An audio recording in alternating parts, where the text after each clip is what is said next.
بسم اللہ الرحمن الرحیم۔ السلام علیکم۔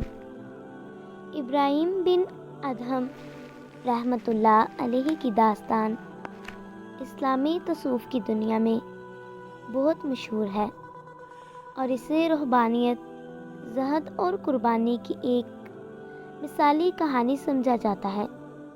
یہ کہانی اس بات کو واضح کرتی ہے کہ ایک دنیاوی بادشاہ کیسے اپنے عظیم مقصد کی تلاش میں روحانی راستے پر چل پڑتا ہے۔ ابراہیم بن ادہم تقریباً 8ویں صدی عیسوی میں بلخ، افغانستان میں پیدا ہوئے۔ وہ ایک بادشاہ کے بیٹے تھے اور شاہانہ زندگی گزار رہے تھے۔ ان کی زندگی میں ہر چیز کی بہتات تھی، مال، دولت اور دنیاوی آسائشیں۔ ایک دن ان کی زندگی میں ایک اہم واقعہ پیش آیا۔ مختلف روایات میں اس واقعے کے مختلف قصے بیان کیے گئے ہیں، لیکن بنیادی طور پر کہا جاتا ہے کہ ایک روایت میں کہا جاتا ہے کہ ابراہیم بن ادہم نے خواب میں دیکھا کہ کوئی ان سے کہہ رہا ہے کہ ان کی زندگی کا مقصد دنیاوی عیش و عشرت نہیں بلکہ اللہ تبارک و تعالیٰ کی رضا حاصل کرنا ہے۔ دوسری روایت میں کہا جاتا ہے کہ جب وہ شکار پر تھے، انہوں نے ایک آواز سنی جو کہہ رہی تھی، کیا تمہیں اس مقصد کے لیے پیدا کیا گیا ہے؟ یہ آواز ان کے دل میں اتر گئی اور انہیں اپنی زندگی پر غور کرنے پر مجبور کر دیا۔ ان واقعات کے بعد حضرت ابراہیم بن ادہم نے اپنے بادشاہت کو چھوڑ دیا اور زاہدانہ زندگی اختیار کرنے کا فیصلہ کر لیا۔ انہوں نے دنیاوی آسائشوں کو ترک کر دیا اور روحانی تلاش میں نکل پڑے۔ وہ عراق، شام اور حجاز کے مختلف علاقوں میں گھومتے رہے، مختلف صوفیاء اور علماء کرام سے ملتے رہے اور روحانی علوم حاصل کرتے رہے۔ ابراہیم بن ادہم نے اپنے روحانی سفر کے دوران بہت سی آزمائشیں اور مشکلات کا سامنا کیا ہے، لیکن وہ ہمیشہ ثابت قدم رہے۔ انہوں نے اللہ تبارک و تعالیٰ کی محبت میں ہر چیز کو قربان کیا اور اپنے نفس کی تطہیر کے لیے سخت ریاضتیں کی۔ ان کے اقوال اور حکمت بڑے کلمات آج بھی لوگوں کے لیے رہنمائی کا ذریعہ ہے۔ وہ کہتے تھے کہ اللہ تبارک و تعالیٰ کی محبت میں سچا وہی ہے جو اپنے نفس کو ترک کر دے اور اللہ تبارک و تعالیٰ کی رضا کے لیے سب کچھ قربان کر دے۔ اگر تم اللہ جل جلالہ کو پانا چاہتے ہو تو دنیا کی محبت کو اپنے دل سے نکال دو۔ ابراہیم بن ادہم کی وفات 777 عیسوی میں ہوئی۔ ان کی قبر شام کے علاقے جبیل میں ہے اور آج بھی زائرین کے لیے ایک مقدس مقام ہے۔ ابراہیم بن ادہم کی زندگی کی داستان ان لوگوں کے لیے مشعل راہ ہے جو دنیاوی آسائشوں کو ترک کر کے روحانی راستے پر چلنے کا عزم رکھتے ہیں۔ ان کی قربانی، زہد اور اللہ تبارک و تعالیٰ کی محبت میں سرشار زندگی آج بھی صوفیانہ حلقوں میں ایک مثال سمجھی جاتی ہے۔ ابراہیم بن ادہم کی زندگی ہمیں سکھاتی ہے کہ حقیقی سکون اور راحت دنیاوی مال و دولت میں نہیں بلکہ اللہ تبارک و تعالیٰ کی رضا اور قربت میں ہے۔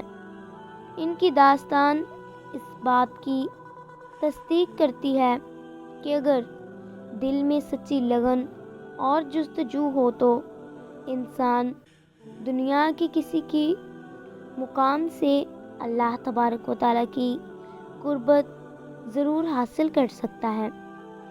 ابراہیم بن ادہم کی زندگی کے مزید پہلو اور ان کی حکمت و معرفت کی مزید تفصیلات درج ذیل ہیں۔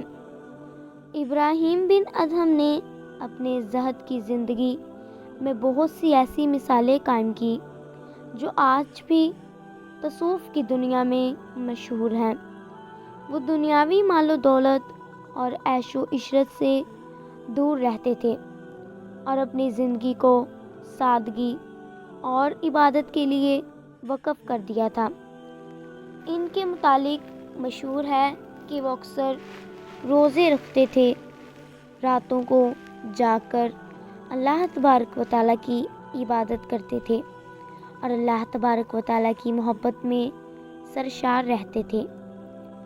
ابراہیم بن ادہم کی عاجزی اور انکساری ان کی شخصیت کا خاصہ تھی۔ ایک واقعے میں بیان کیا گیا ہے کہ وہ ایک دن سفر کے دوران ایک بستی میں پہنچے جہاں لوگوں نے ان کی پہچان نہ ہونے کی وجہ سے ان کے ساتھ ایک غلام کی طرح کا سلوک کیا۔ انہوں نے بغیر کسی شکایت کے ان لوگوں کے ساتھ قائم کیا اور خدمت گزاری کی، یہاں تک کہ لوگوں کو ان کی اصل حقیقت کا علم ہو گیا تھا۔ ابراہیم بن ادہم کے اقوال آج بھی لوگوں کے لیے حکمت اور رہنمائی کا ذریعہ ہیں۔ چند مشہور اقوال جو آج بھی بہت ہی زیادہ مشہور ہیں درج ذیل ہیں۔ اگر تم چاہتے ہو کہ اللہ تبارک و تعالیٰ کی قربت حاصل کرو تو اپنے دل کو دنیا کی محبت سے پاک کر لو۔ اعمال کا دار و مدار نیتوں پر ہے، اس لیے اپنی نیت کو ہمیشہ خالص رکھو۔ سچی توبہ وہ ہے جو دل سے کی جائے اور اس کے بعد گناہ سے بچنے کی پوری کوشش کی جائے۔ صبر و شکر۔ صبر اور شکر دونوں ایمان کے ستون ہیں۔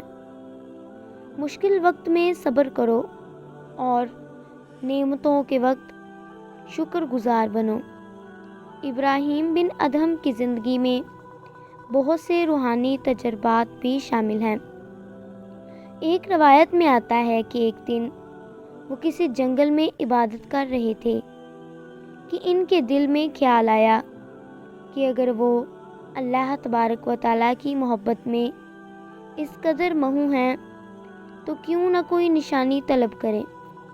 اسی وقت ایک غیبی آواز نے کہا، ابراہیم، تمہیں نشانیاں دیکھنے کی کیا ضرورت ہے جب تمہارے دل میں اللہ تبارک و تعالیٰ کی محبت موجود ہے۔ اس واقعے نے انہیں مزید اللہ تبارک و تعالیٰ کی محبت میں مستغرق کر دیا تھا۔ ابراہیم بن ادہم نہ صرف خود ایک بڑے صوفی بنے بلکہ انہوں نے بہت سے مریدین کی رہنمائی بھی کی۔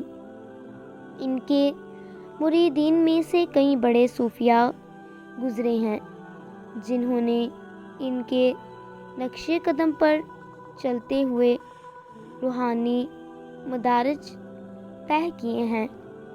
ابراہیم بن ادہم کی وفات کے بعد بھی ان کی تعلیمات اور اقوال لوگوں میں مقبول رہے۔ ان کی قبر پر لوگ آتے ہیں، ان کی زندگی سے سبق حاصل کرتے ہیں اور ان کے اقوال کو مشعل راہ بنا کر اپنی زندگیوں کو سنوارتے ہیں۔ ابراہیم بن ادہم کی داستان ہمیں یہ سکھاتی ہے کہ حقیقی سکون اور کامیابی اللہ تبارک و تعالیٰ کی رضا ہے۔ ان کی زندگی کی مثال ہمارے لیے اس بات کی گواہی ہے کہ اگر دل میں سچی لگن اور جستجو ہو تو دنیاوی آسائشوں کو چھوڑ کر بھی اللہ تبارک و تعالیٰ کی محبت اور قربت حاصل کی جا سکتی ہے۔ ان کی زندگی کی داستان آج بھی صوفیانہ حلقوں میں ایک مشعل راہ ہے اور ان کی حکمت بھرے اقوال ہمارے لیے ایک قیمتی اثاثہ ہیں۔ امید کرتی ہوں کہ آپ کو میری ویڈیو پسند آئی ہوگی۔ ویڈیو کو لائک اور شیئر ضرور کر دیجیے گا۔ اللہ پاک ہم سب کو صحیح راستے پر چلنے کی توفیق عطا فرمائے اور ہمیں بھی صوفیہ کرام اور انبیاء کرام جیسے نیک بننے کی توفیق عطا فرمائے۔